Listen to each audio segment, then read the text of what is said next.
السلام علیکم ورحمۃ اللہ وبرکاتہ۔ بسم اللہ الرحمن الرحیم۔ حجت حدیث سیریز کا آج یہ ہمارا 13واں پروگرام ہے، اور آج کا جو شبہ ہے وہ یہ ہے کہ حدیثیں بالمعنی روایت کی گئی ہیں۔ بہت سے لوگ یہ اعتراض کرتے ہیں کہ حدیثوں کو مفہوم اور معنی کے اعتبار سے نقل کیا گیا ہے، ان میں الفاظ کی پابندی نہیں کی گئی ہے، اور اس کی وجہ یہ ہے کہ چونکہ حدیثیں تیسری صدی ہجری میں مدون کی گئی، تو جب حدیث کے مدونین کو تدوین کا خیال آیا تیسری صدی ہجری میں، تو اس وقت تک حدیث کے الفاظ ضائع ہو چکے تھے، حدیثیں اپنے الفاظ کے ساتھ موجود نہیں تھی، بس ان کا مفہوم راویوں کے ذہنوں میں چپکا ہوا رہ گیا تھا۔ اسی مفہوم کو انہوں نے اپنے الفاظ میں بیان کر دیا، جو مفہوم جو معنی ان کے ذہن میں چپکے ہوئے تھے، انہی معنی اور مفاہیم کو انہوں نے اپنے الفاظ میں پرو کر بیان کر دیا۔ لہذا اس وقت جو چیزیں حدیث کی شکل میں موجود ہیں اور جو احادیث کتب حدیث کے اندر پائی جاتی ہیں، وہ حضور پاک علیہ الصلوۃ والسلام کے اقوال نہیں ہیں، بلکہ ان راویوں کے اقوال ہیں، جو صحیح بھی ہو سکتے ہیں اور غلط بھی ہو سکتے ہیں، اور جن پر جو ہے آنکھ بند کر کے بھروسہ نہیں کیا جا سکتا۔ یہ بالکل ایسے ہی ہے جیسا کہ جو فقہی احکام ہوتے ہیں، جو ان احادیث کی بنیاد پر مستنبط کیے گئے ہوتے ہیں، وہ فقہی احکام بھی فقہا کی اپنی آرا ہوتی ہیں، وہ شرعی احکام نہیں ہوتے ہیں۔ اور طرفہ تماشا یہ ہوا کہ علماء نے، محدثین نے انہی احادیث کو حضور پاک علیہ الصلوۃ والسلام کے اقوال قرار دے دیا، اور 14 صدیوں سے یہ لوگ امت کو بیوقوف بناتے آ رہے ہیں اور امت کو گمراہ کرتے آ رہے ہیں۔ اور اسی طریقے سے فقہا نے امت کو اس طرح گمراہ کیا کہ انہوں نے ان احادیث کو اور ان اقوال کو مصدر شریعت بنا ڈالا۔ اس طرح کے شبے بعض لوگوں کی طرف سے پیش کیے جاتے ہیں۔ ان شبہوں میں اگر ہم دیکھیں تو بنیادی طور پر دو چیزیں ہیں۔ ایک تو یہ کہ جو حدیثیں ہیں ان میں چونکہ الفاظ کا خیال نہیں رکھا گیا، مفہوم کو اپنے الفاظ میں پرو دیا گیا، لہٰذا اب ان کا اعتبار نہیں رہا۔ دوسری بات یہ کہ حدیثوں کو مصدر شریعت جو بنایا ہے وہ فقہا نے بنایا ہے، علماء اور محدثین نے بنایا ہے، لہٰذا یہ فقہا کی اپنی ایجاد ہے کہ انہوں نے حدیث کو، سنت نبوی کو مصدر شریعت قرار دیا ہے، حالانکہ شریعت میں ایسی کوئی بات نہیں ملتی ہے۔ آئیے دیکھتے ہیں کہ اس شبے کی حقیقت کیا ہے۔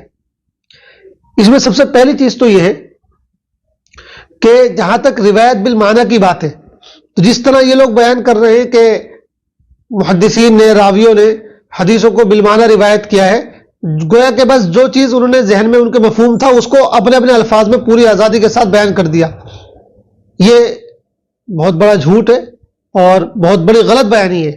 حقیقت یہ ہے کہ حدیثیں تحت لفظ اور بالمعنی دونوں طریقے سے روایت کی گئی ہیں۔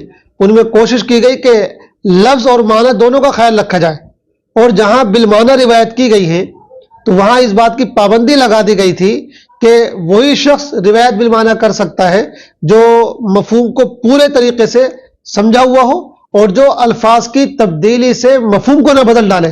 چنانچہ ایک موقع پر جو ہے امام شعبہ جو بڑے محدث ہیں، انہوں نے ایک حدیث کو اس طرح بیان کیا بالمعنی کر کے کہ نہى النبی صلی اللہ علیہ وسلم عن التزعفر، کہ حضور پاک علیہ الصلوۃ والسلام نے زعفران کے استعمال سے منع فرمایا ہے۔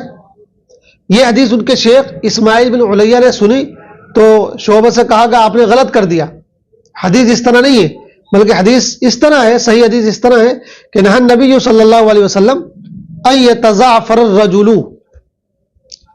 تو یہاں پر کیا تھا؟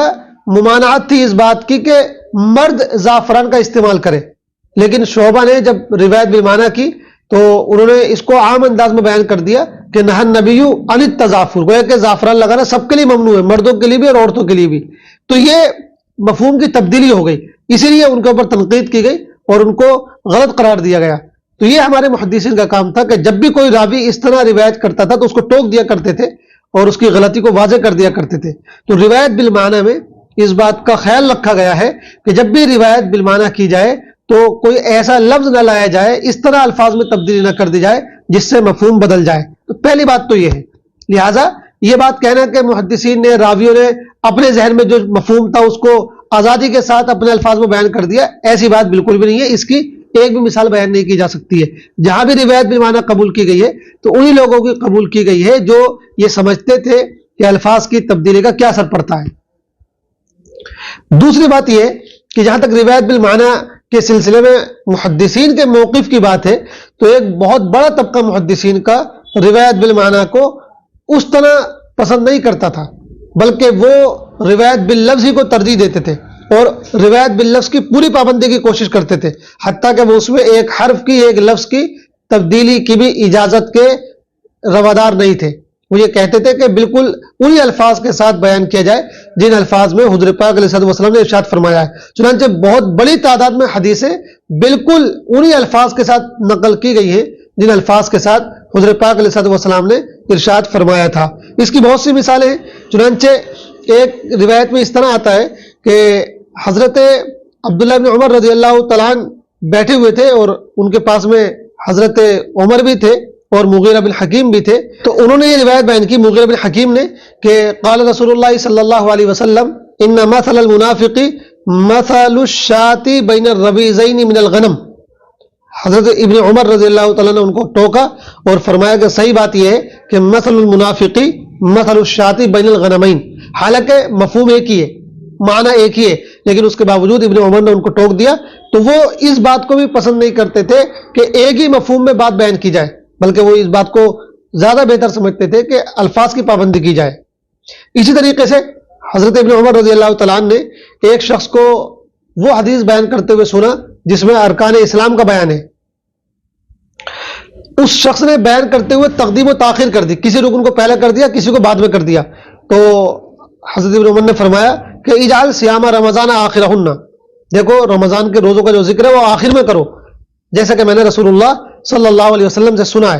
حالانکہ تقدیم و تاخیر سے کوئی فرق نہیں پڑتا تھا معنی اور مفہوم پر، لیکن وہ تقدیم و تاخیر کو بھی گوارا نہیں کرتے تھے۔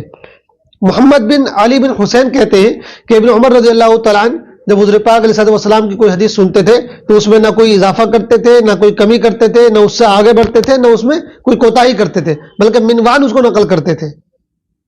یہ صحابہ کرام میں سے بہت سے حضرات کا حال تھا اور یہی حال بہت سے تابعین اور تبع تابعین کا بھی تھا۔ چنانچہ امام اعمش فرماتے ہیں کہ روایت باللفظ کا جو علم ہے کہ روایت کو بالکل الفاظ کی پابندی کے ساتھ نقل کیا جائے، یہ بہت سے لوگوں کے پاس ہے، اور ان کا حال یہ ہے کہ وہ آسمان سے زمین پر گرنے کو تو پسند کرتے ہیں لیکن اس بات کو پسند نہیں کرتے کہ وہ اس روایت میں ایک واو کا، ایک الف کا یا ایک دال کا بھی اضافہ کریں، مطلب ایک حرف کی کمی بیشی کو بھی وہ برداشت نہیں کرتے بلکہ پوری پابندی کرتے۔ یہی معاملہ امام مالک کا تھا، امام احمد کا تھا، اور اسی پر امام مسلم رحمۃ اللہ علیہ نے اپنی صحیح میں یہ منہج اختیار کیا ہوا ہے۔ تو بہت سارے محدثین کا یہ معاملہ تھا اور ان کا یہ انداز تھا کہ وہ روایت باللفظ ہی کو پسند کرتے تھے۔ اور اس کی ایک مثال آپ کی خدمت میں پیش ہے۔ حضرت ابو ہریرہ رضی اللہ تعالیٰ نے ایک مرتبہ حدیث بیان کی کہ حضور پاک نے ارشاد فرمایا لا اسلم و غفار و شیء من مزینہ و جہینہ او شیء من جہینہ و مزینہ۔ اب یہاں انہوں نے او کر کے بیان کیا، یعنی شیء من مزینہ و جہینہ، کہ مزینہ اور جہینہ کے کچھ لوگ۔ تو اب حضور پاک نے پہلے مزینہ کہا تھا کہ پہلے جہینہ کہا تھا، اس میں ان کو بھول ہو گئی تو انہوں نے اس کو دو طرح سے بیان کیا کہ یا تو آپ نے فرمایا کہ شیء من مزینہ و جہینہ، یعنی آپ نے مزینہ کا ذکر پہلے کیا، او شیء من جہینہ و مزینہ، یا آپ نے جو ہے جہینہ کا ذکر پہلے کیا۔ خیر عند اللہ تعالی قال احسب یوم القیامہ، اور پھر ان کو یہ یاد نہیں تھا کہ یوم القیامہ کہا نہیں کہا تو کہا کہ احسب یوم القیامہ، یعنی مجھے یہ لگتا ہے، میرا یہ گمان ہے کہ آپ نے یہ بھی کہا تھا کہ یہ جو قبیلے ہیں، اسلم ہو گیا، غفار ہو گیا، مزینہ اور جوہینہ کے کچھ لوگ ہو گئے، یہ قیامت کے دن زیادہ افضل ہوں گے، زیادہ بہتر ہوں گے من اسد و غطفان و حوازن و تمیم، ان قبیلوں سے۔ تو اس روایت کو دیکھیے کہ حضرت ابو ہریرہ بیان کرتے ہوئے کتنی زیادہ وہ الفاظ کی پابندی کر رہے ہیں اور کتنی زیادہ وہ اس بات کا بھی اہتمام کر رہے ہیں کہ کوئی لفظ کہیں آگے پیچھے نہ ہو جائے۔ حالانکہ اگر شیء من مزینہ و جوہینہ کہہ دیا جائے یا شیء من جوہینہ و مزینہ کہہ دیا جائے تو اس سے کوئی فرق نہیں پڑتا ہے۔ تو ایک بہت بڑا طبقہ ہمارے محدثین کا ایسا بھی رہا ہے جو روایت باللفظ کو پسند کرتا تھا اور اسی کو تسلیم کرتا تھا، اگرچہ روایت بالمعنی کی اجازت بھی دی گئی ہے اور بہت سے حضرات نے روایت بالمعنی بھی کی ہے۔ تو دونوں طرح کی روایت پائی جاتی ہیں، بہت بڑا ذخیرہ روایت باللفظ کا بھی موجود ہے اور بہت بڑا ذخیرہ روایت بالمعنی کا بھی موجود ہے۔ تو یہ جو بات کہی جاتی ہے کہ ساری حدیثیں روایت بالمعنی کی گئی ہے، یہ بہت بڑا جھوٹ ہے۔ ایک بہت بڑا ذخیرہ، بہت بڑی تعداد روایت کی باللفظ اور الفاظ کی پابندی کے ساتھ بھی نقل کی گئی ہے۔ اب جہاں تک روایت بالمعنی کی بات ہے تو ایسا نہیں ہے کہ روایت بالمعنی قابل قبول نہیں ہوتی ہے یا نہیں ہونی چاہیے، خود حضور پاک علیہ السلام کے معمول سے آپ کے عمل سے پتہ چلتا ہے کہ بھئی روایت بالمعنی یعنی معنی کے ذریعے مفہوم کے ذریعے کوئی بات نقل کی جائے تو ایسی بات کو قابل قبول ہونا چاہیے. چنانچہ اس کی کئی دلیل ہمارے پاس ہے. ایک تو یہ کہ حضور پاک علیہ السلام بسا اوقات اپنے قاصد بھیجا کرتے تھے, اپنے ایلچی بھیجا کرتے تھے, اپنا پیغام پہنچانے والے لوگوں کو بھیجا کرتے تھے تاکہ وہ آپ کے احکام کو, آپ کی نواہی کو دوسروں تک پہنچائیں. تو جو یہ ایلچی یا قاصد یا جو آپ کا پیغام لے کر جانے والا شخص ہوتا تھا, کہ جن لوگوں کے پاس جاتا تھا ان کی زبان میں آپ کے پیغام کو پہنچاتا تھا. ظاہر سی بات ہے وہ منبان الفاظ کی پابندی تھوڑی کرتا تھا, زبان ہی بدل گئی. یہاں تو پورے مفہوم کی بات الگ رہی, الفاظ کی بات الگ رہی, زبان ہی بدل رہی ہے. تو وہ آپ کے مفہوم کو ان لوگوں کی زبان میں منتقل کیا کرتا تھا جن لوگوں سے اسے گفتگو کرنی ہوتی تھی, جن لوگوں تک پیغام پہنچانا ہوتا تھا. اور حضور پاک علیہ السلام جو ہے اس بات کو تسلیم کرتے تھے, آپ کبھی اس پر نکیر نہیں فرماتے تھے, بلکہ آپ بھیجتے اس لیے تھے تاکہ آپ کا پیغام پہنچایا جائے. تو اس سے بھی یہ معلوم ہوتا ہے کہ بات کو اگر صحیح طریقے سے منتقل کر دیا جائے تو پھر الفاظ کی پابندی کے بغیر بھی وہ بات قابل قبول ہوتی ہے, اور ایسا کرنا بالکل جائز ہے. دوسری دلیل یہ کہ حضرت پاک علیہ السلام نے ایک مشہور حدیث میں ارشاد فرمایا کہ الا فلیبلغ الشاہد الغائب, کہ جو موجود ہیں وہ غائب تک پہنچا دے. تو یہاں آپ نے اپنی حدیثوں کو دوسروں تک پہنچانے کا حکم دیا ہے, اور ایک طرف آپ نے لکھنے سے منع بھی کیا ہے, شروع میں بالکل جو منع کیا تھا. تو اگر لکھنا منع ہے تو اس کا مطلب یہ ہے کہ پیغام پہنچانے کی اجازت جو ہے وہ مفہوم کے ساتھ بھی ہونی چاہیے, کیونکہ بغیر لکھے ہوئے الفاظ کو پورے طریقے سے یاد کرنا تو بہت تنگی کا ذریعہ ہوتا, بہت مشکل ہوتا, اور ہر آدمی ایسا نہیں کر سکتا. جبکہ آپ نے کہا کہ جو بھی موجود ہے وہ پہنچا دے, تو اس میں خود یہ بات شامل ہے کہ آپ کا مفہوم جو ہے, آپ کی جو بات ہے اس کو اپنے الفاظ میں پہنچانے کی گنجائش ہے. اگر ایسی گنجائش نہ ہوتی تو آپ لکھنے کو لازم کر دیتے. اس سے بھی یہ پتہ چلتا ہے کہ روایت بالمعنی بالکل جائز ہے. اسی طریقے سے ایک صاحب ہیں ابو نضرہ, انہوں نے ایک مرتبہ حضرت ابو سعید خدری سے کہا کہ آپ ہمیں رسول اللہ صلی اللہ علیہ وسلم کی حدیثیں سناتے ہیں تو بڑی اچھی ہوتی ہے, بڑی ہم کو پسند آتی ہے, لیکن ہمیں یہ ڈر لگتا ہے کہ کہیں ہم ان کے الفاظ میں کوئی کمی یا زیادتی نہ کر دیں, ہم سے کوئی لفظ بڑھ نہ جائے, کوئی لفظ کم نہ ہو جائے.